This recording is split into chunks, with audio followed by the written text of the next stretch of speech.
Olá, queridos alunos.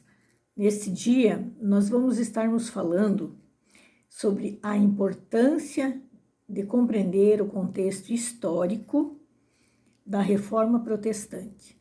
Quero desafiar vocês a nós estarmos aprendendo e a estar conversando sobre essa importância que teve, né, e que alcançou até a nossa modernidade. No dia 31 de outubro comemora-se o dia da Reforma Protestante, que completou 500 anos em 2017.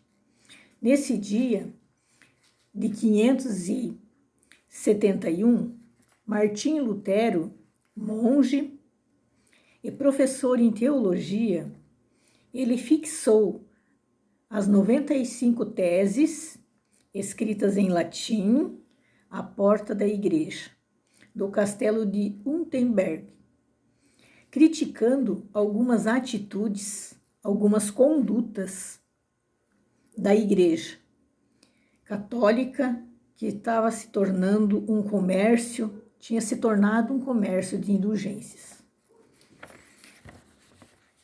E fica a questão, queridos alunos, o estopim para a atitude de Lutero foi que ele ganhou uma autorização concedida pelo Papa Júlio II e também pelo Papa Leão X para a venda de indulgências para financiar a construção da Basílica de São Pedro.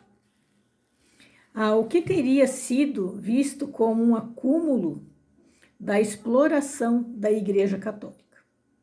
Aquela igreja estava se aproveitando, né, de muitas coisas. Eu faço essa pergunta, né, para vocês, como que a igreja se tornou, né, explorando, né, até os fiéis. Como a credibilidade da Igreja Católica já estava sendo alvo de muitas críticas, desde a Idade Média, e todo o contexto econômico, político, teológico da época acabou favorecendo a rápida disseminação de suas teses. Além disso, a colaboração da imprensa também permitiu que seus escritos se espalhassem por toda a Europa, incentivando as reações contra a igreja. Então, na verdade, Martinho Lutero ele não teve essa intenção, né? É a pergunta que eu faço para vocês. Ele quis fazer algo, né? Levando até a própria, como professor, né? Levando clareza, né? Mas ele foi também mal incompreendido. Além de não aprovar as críticas de Lutero e solicitar a retratação, o Papa Leão X excomungou Lutero. Olha só. Então, essa pergunta que eu faço, né, para vocês, alunos. Por que foi excomungado? Ele foi mal interpretado, na verdade, né? E Lutero foi excluído. Ele não queria isso, né? Mas ele foi excluído da Igreja Católica. Como se não bastasse, o teólogo também, ele também precisou se defender, né? Defender as suas ideias numa espécie de assembleia convocada, né, pelo imperador Carlos V. Tendo sido considerado, ele foi considerado como um herege, forçado até a se esconder. Imagina, né? Fica a pergunta para vocês, nós ter que se esconder, né, de algo que a gente poderia estar fazendo, né? Então, Lutero teve que se esconder, teve que buscar refúgio, se esconder em outro lugar, porque ele estava sendo forçado, né, a tomar uma atitude porque ele se posicionou. Então, essa é uma questão muito delicada também, que no contexto histórico que ele passou, né? E se refugiando, né? Ele teve que se refugiar no castelo Wittenberg, Lutero ali, então, ele passa a traduzir, né? Se dedicou a traduzir a Bíblia. Para quê, né? Para que nós hoje tivéssemos acesso, eu e você. Para o alemão, defendendo a ideia de que os fiéis deveriam ter acesso, né, aos textos sagrados. Olha quanta importância teve, né, nesse contexto histórico mesmo da Reforma Protestante para nós, né? Os textos sagrados, então, incentivou mais tarde a uma mudança também cultural e também no âmbito educacional.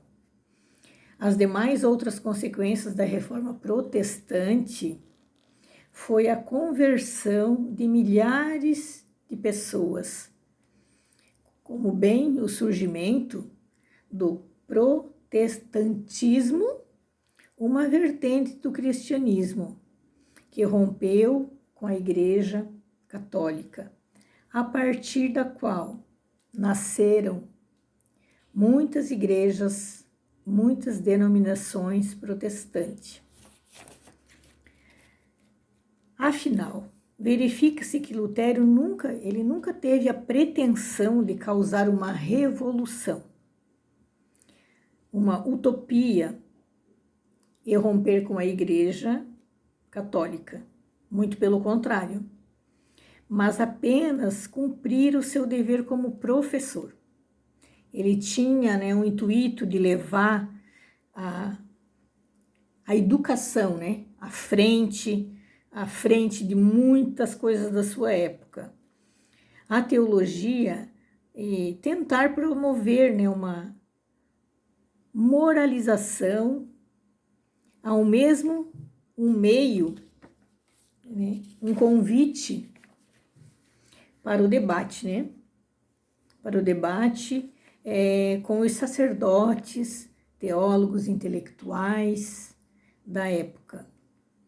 A atitude de Lutero teve que ser utilizada como referência para a igreja evangélica, que incentivar as pessoas a estarem mais dispostas, mais abertas, né, ao diálogo, visando diminuir os conflitos de ideologias cada vez mais intensos e frequentes na nossa sociedade moderna. Então, Martinho, ele foi revolucionou, ele foi um homem que impactou, né, muitos ali da sua época, porque ele tinha uma ideia, né, de levar mesmo o ensino, como sendo professor, né? Nós estamos aqui hoje debatendo, né? Então, essas 95 teses, né, que ele se propôs, né, e colocou, então houve um impacto muito grande, né? Ele quis fazer algo dentro da educação teológica, mas ele foi mal interpretado e então ele teve que se esconder, né? Teve que se retratar, e não foi a ideia de Martim Lutero a possibilidade dele sair da igreja, né? Muito pelo contrário, ele quis fazer uma reforma e teológica, como professor, né, em teologia, e que permitisse, né, que todas as pessoas daquela comunidade, em geral, tivessem acesso à informação, que as pessoas pudessem ter acesso aos textos bíblicos da época, que só os padres, né, poderiam estar falando sobre, lendo a Bíblia, né? Só eles tinham esse acesso. Então fica a pergunta para nós hoje, né, alunos? O que seria, né, se não tivesse tido essa ruptura, né? Então teve muitas mudanças, né, que chegou até nós.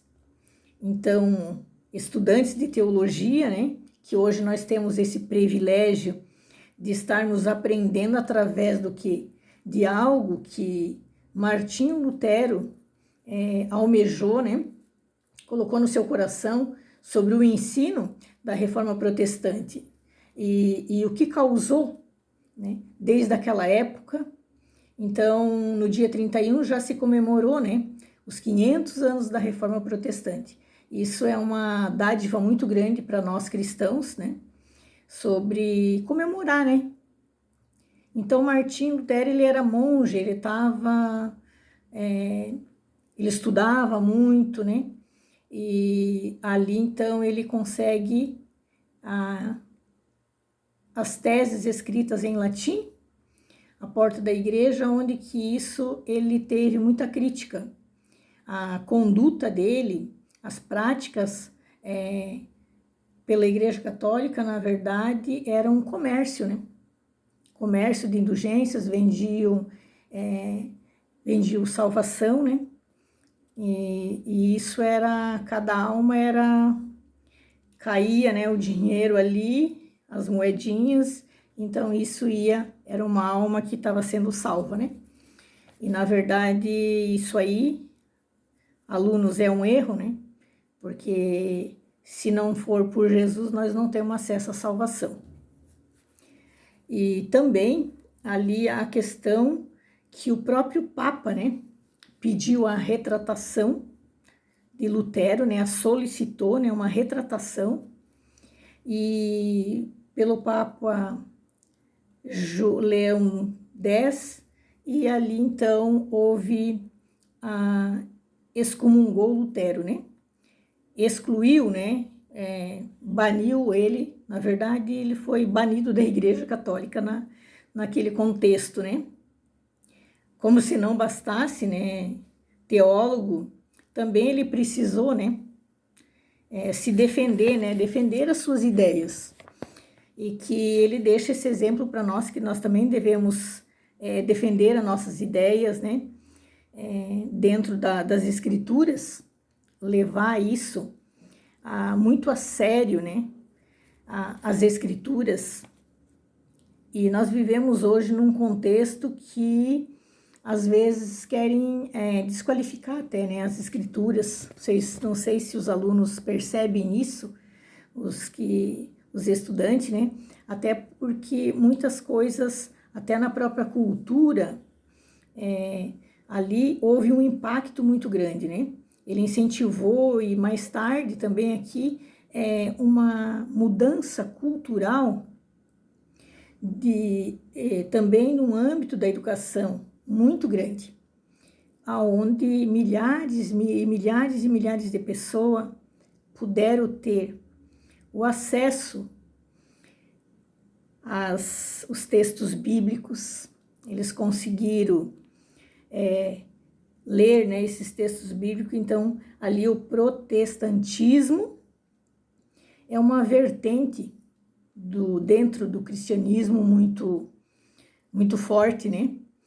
E que rompeu totalmente todas as coisas ali, teve um rompimento muito grande ali com a Igreja Católica, né? A partir do qual nasceram aqui também diversas igrejas, denominações espalhadas, né? Pelo protestantismo. Então ali o protestantismo cresce, né? Há uma grande evolução, e apenas ali então se cumprindo, né, o papel do teólogo.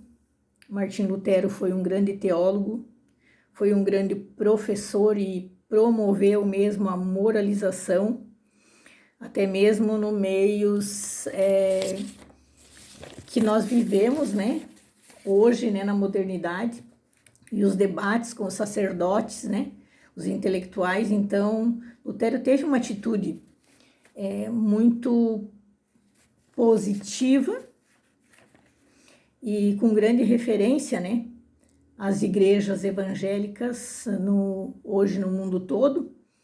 e a incentivar também que as pessoas possam estar dispostas e abertas, né, a aprender, ao diálogo e ter uma educação de qualidade através da reforma protestante.